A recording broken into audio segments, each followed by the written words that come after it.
Question number 12. Question number 12. A uniform bar of length L and W rests horizontally on two supports X and Y. Okay. Support X exerts a Rx from a distance of L by X here, L by 6 over here. If this is L by 6, what will the distance be?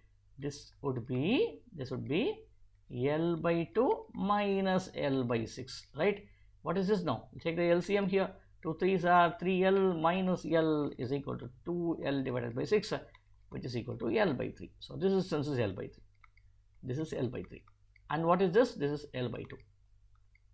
Okay, now the bar is in equilibrium. Find the ratio Rx by Ry.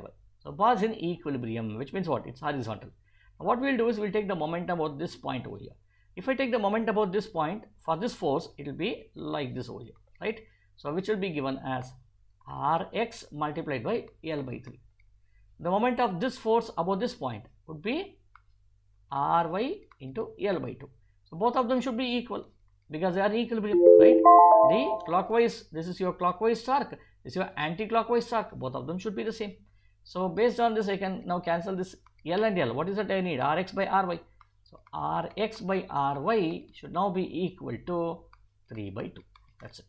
So 3 by 2, where is it? Answer is E. Okay.